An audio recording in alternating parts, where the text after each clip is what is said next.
ত্রিমুখী বা বহুমুখী প্রতিদ্বন্দ্বিতা বঙ্গের 2026 সালের বিধানসভা নির্বাচনের অন্যতম তাৎপর্যপূর্ণ বিষয়। বিগত বিধানসভা নির্বাচনে একটিও আসন না পাওয়া সিপিএম এবং বামফ্রন্ট 2024 সালের লোকসভা ভোটেও প্রভাব ফেলতে পারেনি। এদিকে 2024 সালে লোকসভা নির্বাচনে ইঙ্গিত মেলে পায়ের তলার মাটি কিছুটা হলেও শক্ত করতে শুরু করেছে কংগ্রেস। মালদা ও মুর্শিদাবাদে কংগ্রেসের কিছুটা হলেও রাজনৈতিক উত্থান ঘটে। 2024 সালে লোকসভা ভোটে তৃণমূল বিজেপি ব্যতীত তৃতীয় শক্তি যে 42টি লোকসভা কেন্দ্রের অন্তর্গত 294টি বিধানসভা কেন্দ্রের 12টির কেন্দ্রে এগিয়ে ছিল, তার মধ্যে 11টি কেন্দ্রেই প্রথম স্থানে ছিল কংগ্রেস।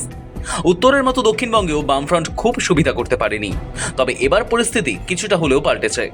2026 সালের বিধানসভা নির্বাচনে উত্তরবঙ্গ এবং মুর্শিদাবাদ ছাড়াও দক্ষিণবঙ্গে একাধিক আসনে সিপিএম এবং বামফ্রন্ট নিজেদের শক্তি পুনরুদ্ধার করার মরিয়া চেষ্টা চালাচ্ছে। এরকমই একটি আসন হুগলি জেলার উত্তরপাড়া বিধানসভা কেন্দ্রে 2021 সালের বিধানসভা নির্বাচনে ভরাডুবির মাঝেও বাম কংগ্রেস জোট প্রায় 22% ভোট পেয়েছিল। এবার এই কেন্দ্রে বাম প্রার্থী বঙ্গের বাম আমলের প্রধান সিপিএম নেত্রী মীনাক্ষী মুখোপাধ্যায়। 2021 সালে বিধানসভা নির্বাচনে হাই প্রোফাইল কেন্দ্র নন্দীগ্রামে প্রার্থী হলেও ভোট বক্সে মীনাক্ষী মুখোপাধ্যায়কে খুঁজেই পাওয়া যায়নি। নন্দীগ্রাম কেন্দ্রে যা ভোট পড়েছিল তার 95%-এর বেশি ভোট ভাগ হয়ে যায় মমতা বন্দ্যোপাধ্যায় এবং শুভেন্দু অধিকারীর মধ্যে। এবার উত্তরপাড়া বিধানসভা কেন্দ্রে ভোট লক্ষ্মী কতটা সদয় হবে মীনাক্ষীর প্রতি তা সময় বলবে। তবে তিনি লড়াইয়ে আছেন এবং এই বিধানসভা কেন্দ্রে বামেদের ভোট প্রতিষ্ঠান বিরোধিতায় বিজেপির দিকে প্রবাহিত হবে না তা এক কথায় নিশ্চিত। একদা বাম দুর্গ উত্তরপাড়ায় লাল পতাকা উড়বে কিনা তা বলা গেলেও মীনাক্ষী মুখার্জি এই কেন্দ্রের অন্যতম প্রধান শক্তি।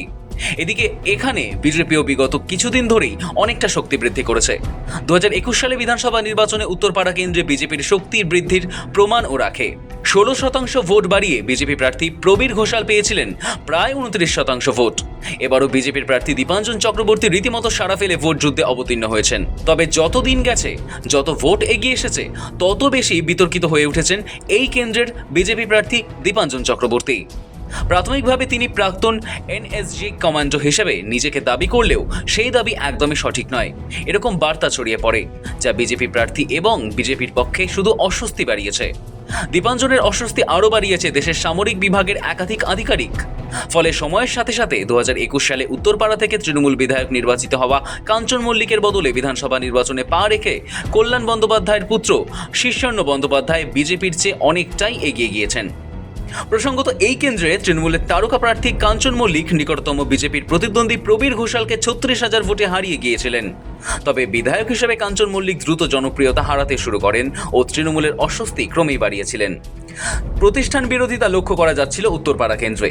তবে এত কিছুর মাঝেও 2024 সালে লোকসভা ভোটে উত্তরপাড়া বিধানসভা কেন্দ্র থেকে 9,000-এরও বেশি ভোটে লিড নিয়ে নেন এখানের সাংসদ কল্যাণ বন্দ্যোপাধ্যায়। এবারের বিধানসভা নির্বাচনেও কল্যাণ বন্দ্যোপাধ্যায় রয়েছেন তৃণমূলের অদৃশ্য শক্তি হিসাবে। এবারের বিধানসভা নির্বাচনে তৃণমূল প্রার্থী শীর্ষেন্দ্র বন্দ্যোপাধ্যায় সাংসদ কল্যাণ বন্দ্যোপাধ্যায়ের পুত্র এবং কল্যাণ বন্দ্যোপাধ্যায় তার নির্বাচনী মিশনারিকে এই কেন্দ্রে কাজে লাগাচ্ছেন।